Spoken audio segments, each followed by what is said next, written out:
राम राम जी।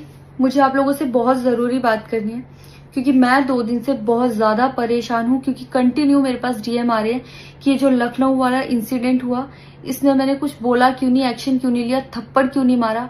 और कुछ लोग मुझे ही गलत समझ रहे हैं, कुछ मीम्स पे लिख रहे हैं कि ये तो हंस रही थी, मजे ले रही थी।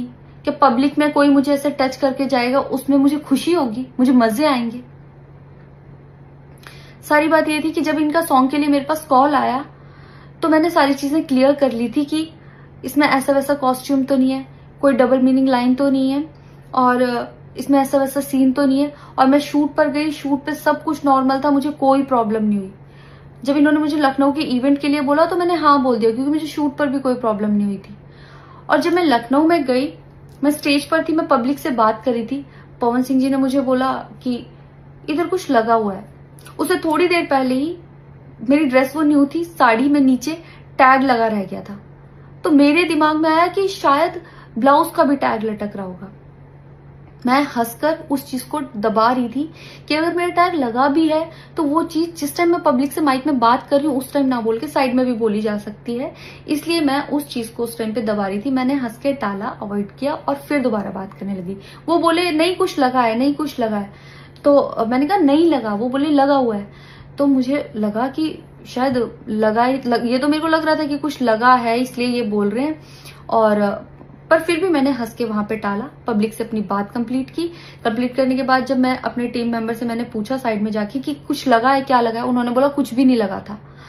जब मैंने देखा मेरे सच में कुछ नहीं लगा था, तब मुझे बहुत ज्यादा बुरा लगा, गुस्सा आया और रोना भी आया।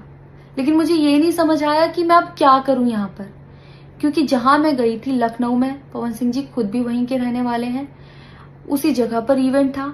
जितना वो क्राउड था वो सारा उनका फैन बेस था। उनको भगवान बोल रहे थे और भक्त बोल बोल के उनके पैरों में गिर रहे थे। वो उनका फैन बेस था, क्राउड था। तो मुझे समझ नहीं आया कि मैं क्या करूं। अगर मैं कुछ भी बोलती तो क्या वो लोग मुझे सपोर्ट करते। मेरे साथ कुल 3-4 बंदे यहाँ से गए थे, तो वहां जितना क्राउड था क्या वो लोग मेरा साथ देता।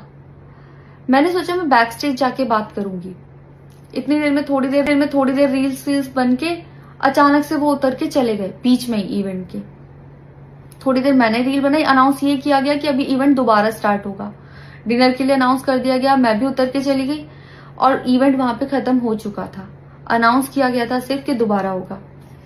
नेक्स्ट डे जब मैं घर आई तो मैंने देखा ये बहुत बड़ा मैटर बन चुका था। मैंने उन लोगों से कांटेक्ट करने की कोशिश की, किसी ने मेरा फोन पिक नहीं किया, ना ही उन लोगों ने फोन करके मुझसे हालचाल पूछा।